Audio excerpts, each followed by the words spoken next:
ngumfana odabuka nje le emakhaya owayesengiyinkomo elusa inkomo ekhetha amankoyana eqoqa nezimbuzi awuzeke yeah namuhla ubatshazwa South Coast, Midlands and North Coast nangaphesheya kwezwe lethu akukho longahambile khona akukho la ongenala khona idumela khona abantu bayakuthanda mfowethu italent lakho umculo wakho iminyaka yonke nje sithola umculo omusha la kuwena and utop ama charts ngapha uhlokanisa unyaka ngapha uthola ama award ngapha wenza ama collaborations ngazi siwacabunta ngenzeka emculo noMaskandi absolutely lazi laphakamizile ngaMaskandi yebo siyajabula kakhulu ngibonga nje support kakhulu yabantu ngiqala ngibonga uNkulunkulu ke mina kuyona into engiyenzayo ngoba ngiyakholwa bese ngibonga ukuthi uNkulunkulu aphile kubantu bebe nothando lomsebenzi wami ngumthandeni nanokuthi ke ngi-artist eli-creative kakhulu creative nguMaskandi yebo ngiyinsizwa ngiyijongo ngiyasenka ngiqoka kahle oh my gosh yes ngisuka endaweni yasemakhaya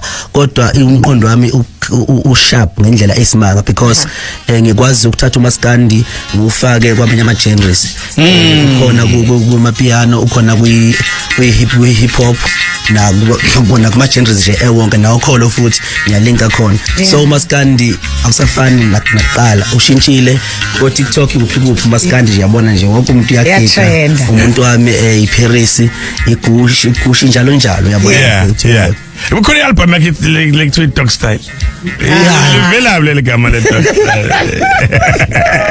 no sina singamaciko ke lapha kuMaskandi lelo gama lelo lalingasho lendlela le alisho ukuthi umuntu akabongi inja ibongi yabona so wenza i-dog style wenza style sezinje yini le DJ sikhuluma ngayo kanti wena azange ubuthi uMthandeni ukhuluma ngani album endala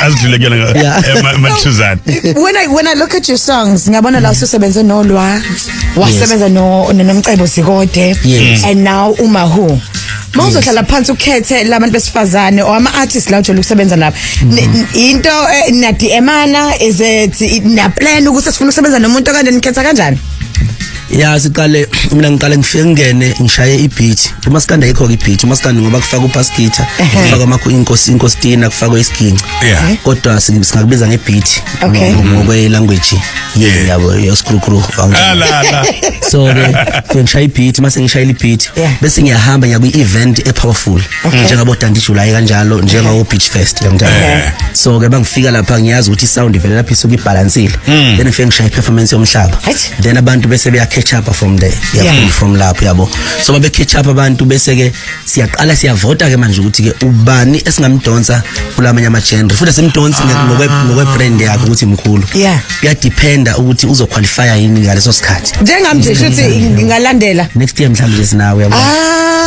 ngakutshela angeke inohlanzi uyiyona lento equalify yayo ukuthi umbona kuThumbezi uyambona ngiyashaya u-10 rand ngiyashaya u-10 rand ngishaya man Mthandeni asifokasa ngithi mina mfowethu into engiyibonayo uMaskandi artist yes kodwa alikho iculo lakhe lifana nelinye ngaso sonke isikhathi uyashintsha ushuni kaMaskandi awusewona lo shuni lo mdala esiwaziyo ingabe mokubuka nje manje uMaskandi as a genre of music ubheka nje mhlambe nje qama mase mhlambe nje 10 years kube kunjani ngaleso sikhathi mokubuka uyabona into eyenza ukuthi ushintshe uMaskandi ake ngikhulume nje ngami uyabona njenge artist enle following eningi nabalandeli abaningi nje mina mfowethu yabo nami ngibazi ukuthi ngabagcina kanjani baningi kakhulu so nginabalandeli abaningi I think unombolo 1 kuMaskandi ngoba nabalandeli abaningi so ngiyayishupha ngokuthi ngilalele ama artist amancane afikayo then ngilalela ama albums angiwabukeli phansi lama artist amancane always iwona hlala powerful ama artist amadala industry yabo so mangisuka nje eJohannesburg ngitravela ngisemotweni ngilalela kakhulu ama artist amancane bese ngiyizwa ukuthi umhlaba usumovile usula phinde ngilalele yonke lonke uhlobo lemculo othandwa youth ngaleso sikhathi yabona especially ama 2K yangithabona so bese ngiyazi ukuthi ke okay ama 2K njengamanje ungathi angala so yipi into engayenza njenge vocalist noma njengomculi kaMaskandi kodwa futhi layithile ngithabona then bese kuqhamuka Paris kuqhamuka Gushi kuqhamuka uShephis eJezini bese vele kuyanye wakhe once yangithabona Okay, I want to talk about ugushe. Tell me about it. Yaqhamuka kanjani? Uzusebenza noma hunje nifike kanjani lapho? Igushi ke uyazi ukuthi lapha ngithi sidudle Mercedes. Sidudle Mercedes. Uyabona ke thina njengeinsizwa masikhuluma izinto silinganisa ngento ekhona hayi ukuthi ngisho Mercedes wangempela kodwa ngisho isidudla yabona esihlelekile yabona isidudla nje esicishe sibe uyabona qedela isentence lakho yabona nje isidudla into ethayibe nje yena nje ngicabanga umukumona kuthombeza bese ngithi gushi lami mangithi gushi lami siyazi ukuthi wonke umuntu uyafisa ukuba negushi into efuna nefisa noma ubani so igushi imama elibalekile uyabona because igushi ngeke vele uyilahlele nje noma yini ukuthi nosela inyama namajita usulahlela igusha ngithi yabo into ekhethela so mangithi igushi lami angisho igushi lempahla ngisho ukuthi nje ngihamba negushi lami majita sijabuleni ngala kodwa ngicela silibeke libe right ngale so ke mangithi sidle imali yesokise santini ngisho ukuthi mina ngidrive taxi ngiyabona so ngoba mina ngu-taxi driver ngemali yesokisi lama 50 rand la goqeni ngifake esokisini njalo mangishayisa so ngiyawathintithela empedeni ngwahlanganisa until kuze kuhlangane imali ikaphaqa wegusha ngithengele imama ngijabulise lento isho ukuthi nginothando noma ngabe kuthiwa ngikiphi condition akusho lokho ukuthi kodwa ngeke umenzele into enhle umuntu omthandayo now ukhona umshayisibhakela owaduma umhlaba wonke ekuthiwa Muhammad Ali but we umshayisibhakela ngoba wencintisana nobo George Foreman nabo Joe Frazier abantelo nabo ne uze agcine esewumuntu champion so nawe ngeke uvele ube ingcwele nje kungakho abantu oncintisana nabo manje abantu ababukela la eceleni bathi asho ukuthi unongazwani lo nongakuthandani kanti mhlawumbe nje ukungcweka lokwensizwa okugcina kwenza ukuthi njenge hip hop noma Maskandi nawo ugcina ulapha phezulu kune focus nani ungathi nje ukulungisa umbono wabantu mayelana nokungcweka okukhona okungcweka okukhona kwejana namanye ama artists kuMaskandi ukungcweka kuMaskandi into ebisebenza kakhulu I think before bekusebenza kakhulu kwakusekhona obhuti umgqumeni nobhuti umtshengiseni nobaba ubhekumuzo babuthokozani la ngiyabona so kwakuyistyle kahle ukuthi ngathi nganje old fashion ngiyabona it's old fashion into ekudala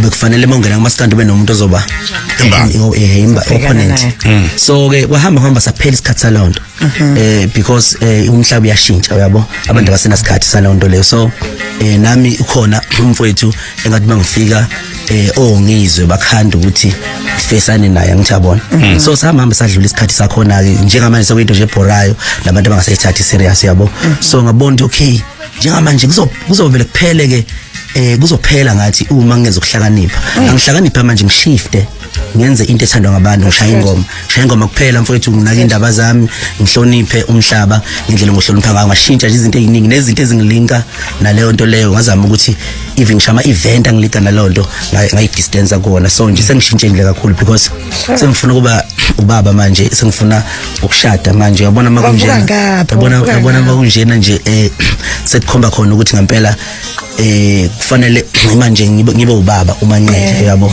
so kumele ngikhule ungahlala usestage esi1 mfowethu yabona ngoba ikhathi ikhula ingane zibuka ama Instagram zikhona ku-social media ingane ziyahlakanipha zidlala ngamafoni zifica ubaba lapha unama drama ngena sidingo so ucama ukuthatha sengishintshile ngicanga ukuthatha uthini ngithathe omunye futhi phinde ngithathe omunye futhi nawe wenza lento kaThemba sasihleke isithombe esisikhandelwa Mthandeni sisahleli naye unganyakazi hlela nathi unganyakazi we have a big announcement to make ngisho ukuthi ngoba mina ngingedwa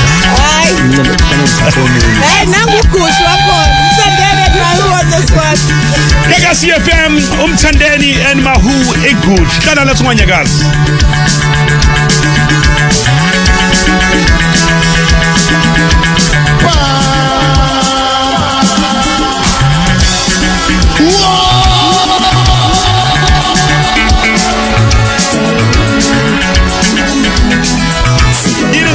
chef isejezini nje.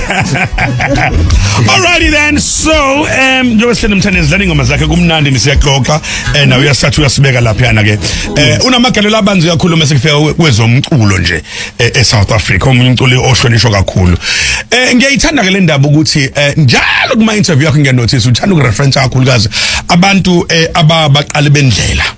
Yeah. Kujandra Maskandi. So you always showing respect, bona and honor. Ungathini wena lokuqaleni nothando lo Maskandi. Obana ba influence ku Maskandi ukuthi na uzithola so yi artist ya Maskandi. Yeah. No uMaskandi nje ngathi into engikhule vele kumina egazini ngoba thina singoba sikhule emakhaya masiseyinkomeni silo siyinkomo zobaba nezobaba nezomkhulu. Sivele masibuka nje masibuka imvelo ngoba uMaskandi kakhulukazi ulinka kakhulu nenature. Uyabona ukuthi ucula ingoma ngento oyibona yenzeka. Mawubonile kukhona umntwana ohlukumezekile kwamakhelwane ngenabazali. Uyakwazi ukuthi ubuye wena ucule as if awuwena ongasenabazali. Ubona umunye umuntu elambile wena usuthi. Uyakwazi ukuthi ufile ipain yomunye umuntu bese uyithatha bese ucula ngayo. Maskandi sensitive kakhulu. Awuveli nje ucula khona vele ngoba oshuni bahlukene. Bakhona abacula noma ngani yabo. Kodwa nje isikhathi esiningi uMaskandi ube yilokho umuntu ojula kakhulu. Wesiphathi mina ngaphinde ngaba nanayo futhi iphathi yokuthi ngikhulise ngokukholwa ekhaya uyabona ugogo bethandaza kakhulu yabo. So lonto leyo ngenza ukuthi ngibe umuntu ononembeza nonothando nonakekelayo yabo nozwela. So ngifike ngibe nomnsizwa kodwa futhi at the same time phinde bekhona le ngxenye lena yokuthi ngiyakholwa ukukholwa kwenza ukuthi ke ube nothando nje ufike uzwane nepeace awuthabo. Yes. Yeah, uqinisile. Ngoba nami ngiyangibona nami Hawu. Wena ini? Nami ngomuntu obuya abe seyinkomeni. Yes. So ngiyengizwe ukuthi nakhona lokujula ngiyajula. Yes. Ngibe nozwelo. Yebo enkomeni. Yeah. You're so annoying. You're annoying. Yeah. Ngobani? Hey, siyakuzwa uthini kodwa sikuze ukuthi uthini? No, ngisho eBhlanti esibayeni mangiseyinkomo kuyimandi ngihlabile ngiyahlaba ngale weekend. Inkomo yabona. Inkomo. Ungabi confused inkomo. Oh, done. All right, no kulungile Mthandeni. Now ngicabanga ukuthi lempihlo ebesihleli phezulu sona isikhathi usidalule manje. Please. Yeah. So I think abantu fanele bazi. Ngishaya uvala.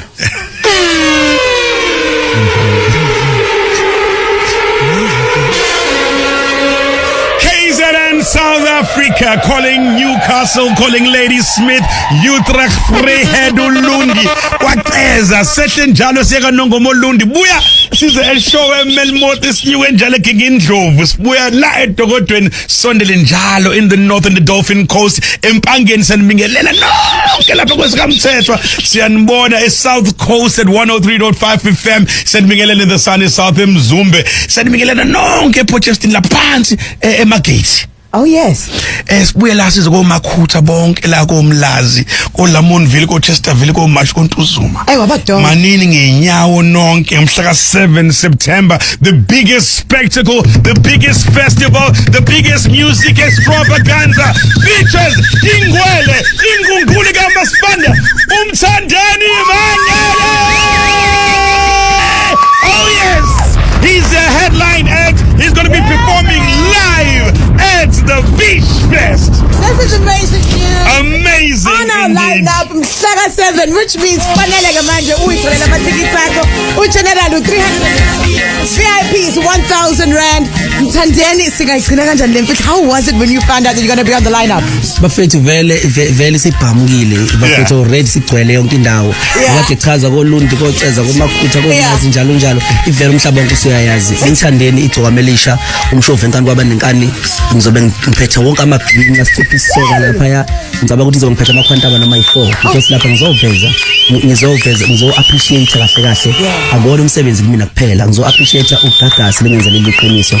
Uyakhumbula ukuthi last year ingoma yami iphuma number 2 lapha kwiGagasi ama fans amaningi akade mhlambe ngafocusile kakhulu. Ngiyacabanga ukuthi this year azofocusa kakhulu la kwiGagasi. Ngifisa amabhinqa wonke njengoba kwenzekile kuLwandle Nkulu ngamnikeza ipower yamabhinqa uMahu amnika ipower yamabhinqa unomcebo kanye ngokunjalo ifisa ukuthi lamabhinqa ngenzele iqiniso kangaka aqeshe kwigagasi ngifisa ukulibona lo nombolo 1 umsakazo njengamanje siya kwi Beach Fest ngomhla ka7 kuDisemba lapha ePeople's Park imininingwane eminingi ngicabanga ukuthi ke vele ngizobatshela abantu ngiyazi ukuthi angikwazi ukuveteza iselungu kodwa nje lokho engikhona ukusho yabo mfowethu lapha kube kumnandi kakhulu ngifuna ukuveza le flavor yamabhinqa kahle because mina umnikazi wamajongo mina umnikazi weinsizwa Mthandeni manje sibonga kakhulu mfowethu uyingwele ngempela mfowethu kubeke njalo uNkulunkulu azakusebekela qhubeka sakubusise qhubeka kuphele lonke lombono ukuthi ngasonke isikhathi uhlezi wakhe ingoma ezimnandi